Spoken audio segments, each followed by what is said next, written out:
তমলুকের সাংসদ এবং রাজ্য বিধানসভার বিরোধী দলনেতার ভাই সেই দিব্যেন্দু অধিকারী আজ নিজের অফিসে টিভি চালিয়ে শুনলেন প্রধানমন্ত্রীর মন কি বাত। তাকে এবং এই গোটা বিষয়টাকে হাতিয়ার করে সাংসদকে কটাক্ষ ছুড়ে দিয়েছে তৃণমূল কংগ্রেস। খুব স্বাভাবিকভাবে এই সময় দাঁড়িয়ে বিশেষ করে এরকম পরিস্থিতির সুযোগ তারা ছাড়েন কি করে। প্রশ্ন হচ্ছে তাহলে কি বিজেপিতে যোগ দিতে পারেন দিব্যেন্দু? সম্ভাবনা কি উকি দিচ্ছে? সেই জল্পনায় উত্তর না দিয়ে পাল্টা তৃণমূল সাংসদের একাংশের বিরুদ্ধে মোদি ঘনিষ্ঠতার অভিযোগ তুলেছেন শুভেন্দুর ভাই। শোনাবো। मन की बात का 108वां एपिसोड मेरे लिए और खास हो गया है। हमारे देश की विकास यात्रा पर बहुत सकारात्मक प्रभाव हुआ। লোকসভা ভোটের আগে বছরের শেষে আরও একটা মন কি বাত। তাৎপর্যপূর্ণ বিষয় হলো এবার মোদির মনের কথা নিজের সাংসদ অফিসে বসে শুনলেন দিব্যেন্দু অধিকারী, যিনি খাতায় কলমে তমলুকের তৃণমূল সাংসদ। ऐसी परेशानियों को दूर करने में नई राष्ट्रीय शिक्षा नीति से भी मदद मिल रही है। हमारा प्रयास है कि भाषा রীতিমতন টিভি চালিয়ে গোটা অনুষ্ঠান শুনলেন রাজ্য বিধানসভার বিরোধী দলনেতা শুভেন্দু অধিকারীর ভাই তথা সাংসদ দিব্যেন্দু অধিকারী। তাহলে মেজদার পথেই কি হাঁটতে চলেছেন কাঁথির সাংসদ? কাঁথির শান্তিকুঞ্জে ফের ফুটতে চলেছে পদ্ম? জল্পনা বাড়িয়ে TV9 বাংলাকে একান্ত সাক্ষাৎকারে জানিয়েছেন মোদির মনের কথা তিনি নাকি অনেক দিন ধরেই শুনছেন। ওনার মন কি বাত আমি শুনতাম আগেও, আজকে আমি একবারে সরাসরি প্রত্যক্ষ করলাম টিভি চ্যানেল। হ্যাঁ, এতে তো কোনো বাধা আছে বলে কি মনে হয়? গত বিধানসভা নির্বাচনের আগে শুভেন্দু অধিকারী ও তার ছোট ভাই কাঁথি পুরসভার প্রাক্তন চেয়ারম্যান সৌমেন্দু অধিকারী বিজেপিতে যোগ দেন। কিন্তু শুভেন্দুর বাবা কাঁথির সাংসদ শিশির অধিকারী ও ভাই তমলুকের সাংসদ দিব্যেন্দু অধিকারী বিজেপিতে যোগদান করেননি। গত বিধানসভা ভোটে বিজেপির প্রচারে এগরায় কেন্দ্রীয় স্বরাষ্ট্রমন্ত্রী অমিত শাহের সভা এবং কাঁথিতে প্রধানমন্ত্রী নরেন্দ্র মোদীর সভায় উপস্থিত হন কাঁথির সাংসদ শিশির অধিকারী। কাঁথির সাংসদ শিশিরকে একাধিকবার বিজেপি জনপ্রতিনিধিদের সঙ্গে দেখা গেলেও তমলুকের সাংসদ দিব্যেন্দু অধিকারীকে পদ্মফুলের মঞ্চে দেখা যায়নি। তার মন কি বাত শোনা নিয়ে বিতর্ক বাঁধলেও নতুন বিতর্ক উস্কে দিব্যেন্দুর দাবি তৃণমূলের একাংশ লুকিয়ে প্রধানমন্ত্রীর সঙ্গে দেখা করেন। তিনি যা করেন তা সামনাসামনি। লোকসভার প্রধানমন্ত্রী থাকলে তৃণমূল সাংসদ তারা গিয়ে লুকিয়ে দেখা করে চলে আসে। লুকিয়ে যাব কেন? দেখা করার সুযোগ পেলে দেখা করব। আমারও কিছু কথা বলার আছে, বলবো। তৃণমূলের সিম্বলে জিতে সম্পূর্ণভাবে বিশ্বাসঘাতকতা করে শিশির অধিকারী বিজেপির মঞ্চে ঘুরে বেড়াচ্ছেন, তৃণমূলের বিরুদ্ধে কথা বলছেন। দিব্যেন্দু অধিকারী, সৌমেন্দু অধিকারী এরা তো সব বিজেপিতে গিয়ে বসে আছে, ফলে নতুন করে জয়নিংয়ের কি আছে? এসব আনুষ্ঠানিকতার তো কোনো মানে হয় না। দিব্যেন্দুর সাফ কথা, প্রধানমন্ত্রী সবার, তাই তার অনুষ্ঠান শুনতে অসুবিধা কোথায়? তৃণমূলের প্রশ্ন, ভোট এগিয়ে আসায় এবার কি বিজেপির মনের কথা বেশি করে শুনতে পাচ্ছেন দিব্যেন্দু? পূর্ব মেদিনীপুর থেকে কনিষ্ক মাইতির রিপোর্ট, TV9 বাংলা। প্রতিবারের মতোই আতশবাজির রোশনাইয়ে নতুন বছরকে প্রথম স্বাগত জানালো নিউজিল্যান্ডের অকল্যান্ড। এ বাংলায় বর্ষ শেষে ধামাকা যে থাকবে না তা কি হয়? না, তবে শব্দবাজির ধামাকা নয়, এবার হচ্ছে নতুন ধামাকা, পোস্টার ধামাকা। শুভজিৎ, একটু বিশদে বলি। একদম। বাংলায় বিকল্প রাজনীতি, কলকাতা থেকে কোচবিহার পড়েছে একাধিক পোস্টার, যা ঘিরে তুঙ্গে জল্পনা। লোকসভা নির্বাচনের আগে বাংলার রাজনীতিতে রহস্য ঘনাচ্ছে। এটা কাদের কাজ, কেন করলেন, কি কারণে? দেখুন।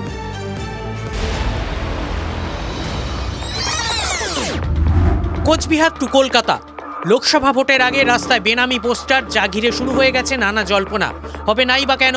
তৃণমূলের অন্দরে এখন বিতর্কের জোয়ার। দলের সেনাপতি অভিষেক বন্দ্যোপাধ্যায় নাকি ঘনিষ্ঠদের বার্তা দিয়েছেন রাজ্য জুড়ে 42টি কেন্দ্র নয়, লোকসভা ভোটে শুধুমাত্র নিজের যুদ্ধক্ষেত্র ডায়মন্ড হারবারেই নিজেকে সীমাবদ্ধ রাখতে চান। ঠিক সেই সময় রাজ্য জুড়ে ছড়িয়ে পড়েছে 3 শব্দের টিজার পোস্টার। কারা দিয়েছে এই পোস্টার? কি ধরনের বিকল্পের কথা বলছেন তারা? সেই প্রশ্নগুলি এখন রাজ্য রাজনীতিতে ঘুরপাক খাচ্ছে। ঘটনাচক্রে বিকল্প রাজনীতির কথা আগেই বলেছিলেন কংগ্রেস নেতা আইনজীবী কৌস্তব বাগচি। সূত্রের খবর, রাজ্যের বিভিন্ন প্রান্তে পড়া এই পোস্টারের সঙ্গে সেই বক্তব্যের সম্পর্ক রয়েছে। আপাতত এই পোস্টারগুলির মধ্যে দিয়ে বিকল্প রাজনীতিকে ভোটের আগে চর্চায় আনার হাতিয়ার হিসেবে ব্যবহার করা হচ্ছে। সপ্তাহ দুয়েক পরে আরও বৃহত্তর প্রেক্ষাপটে দেখা যেতে পারে এই পোস্টারের নির্যাস। তবে বিকল্পের সন্ধান দেওয়া রাজনীতিকরা এখনই ভোটে লড়ার বিষয়ে কিছু স্থির করেননি। বিকল্প রাজনীতি কোন পথে হবে তা নিয়ে আলোচনা চলছে। স্বাভাবিকভাবেই এই পোস্টারকে স্বাগত জানিয়েছেন কংগ্রেস নেতা কৌস্তব বাগচি। পশ্চিমবঙ্গের ভবিতব্য হতে চলেছে বিকল্প রাজনীতি। বাংলার বিভিন্ন প্রান্তে শোনা যাচ্ছে যে এরকম পোস্টার পড়েছে। বক্তব্য থেকে আমি দায় এড়াবো না যে এই কথা আমি বলিনি। বিকল্প রাজনীতি বারংবার বলেছি, আগেও বলেছি, এখনো বলেছি, আগামী দিনও বলবো। কৌস্তবকে স্বাগত জানিয়ে রাজ্যের বিরোধী দলনেতা শুভেন্দু অধিকারীর পোস্টার বিতর্কে কৌশলী মন্তব্য। কৌস্তব বাগচি কংগ্রেসের মধ্যে থেকে কংগ্রেসকে লাইনে আনার চেষ্টা করছে, কিন্তু আনতে পারবেন না।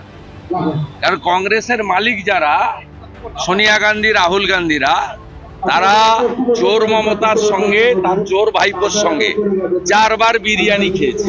কৌস্তবের প্রতি আমার শুভেচ্ছা আছে, তারা যদি লড়তে পারেন লড়ুন, কিন্তু আলটিমেটলি বাংলায় বিকল্প হচ্ছে বিজেপি।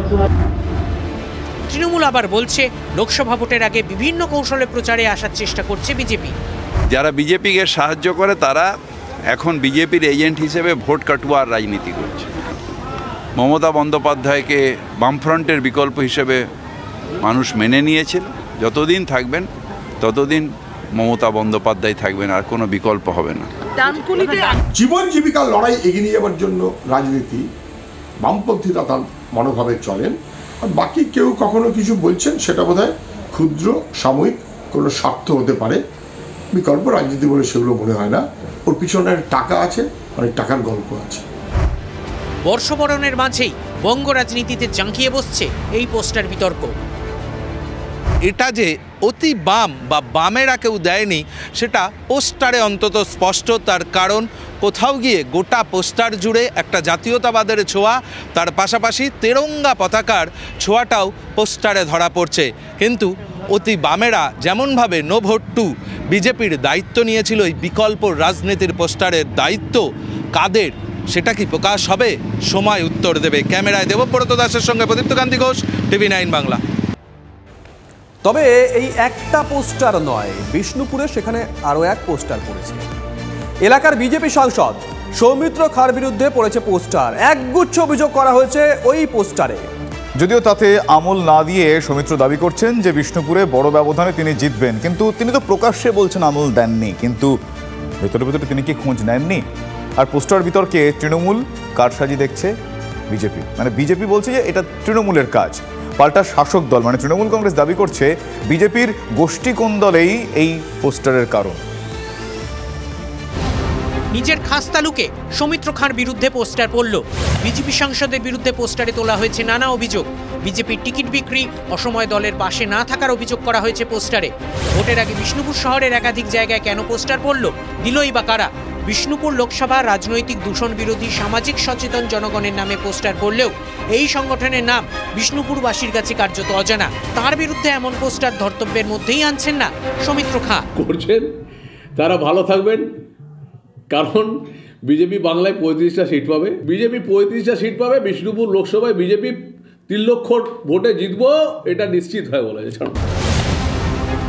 2011 সালে বিধানসভা ভোটে বাঁকুড়ার কতুলপুর থেকে কংগ্রেসের টিকিটে জেতেন সৌমিত্র খাঁ। 2014 লোকসভা ভোটের আগে তৃণমূলে যোগ দিয়ে বিষ্ণুপুর থেকে সাংসদ হন।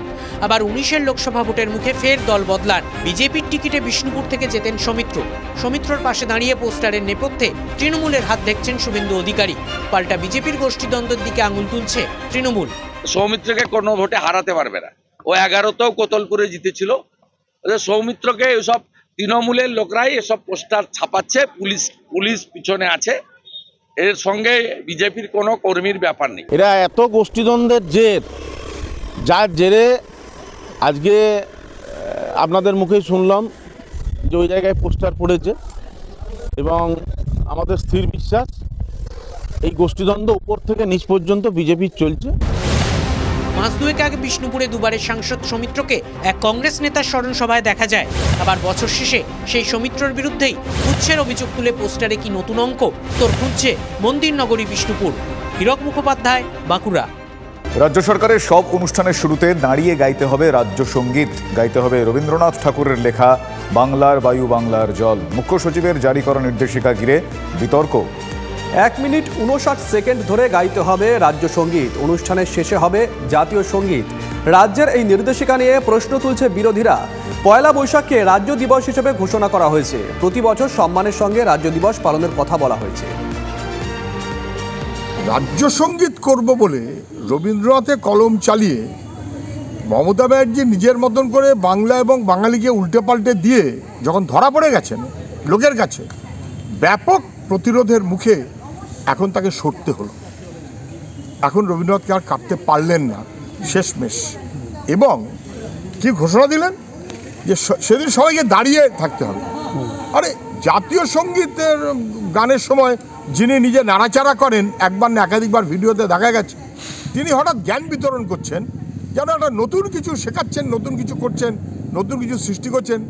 বাংলাকে ধ্বংস করেছেন, তো সেই কারণে আমি নতুন করছি ভাব দেখাচ্ছেন। এর কোনো যুক্তি আছে বলে আমার মনে হয় না। এদিকে বর্ষ শেষে উত্তরের জঙ্গলে ফের সুখবর। আরও একবার বক্সার টাইগার রিজার্ভে বাঘের উপস্থিতির প্রমাণ মিলল।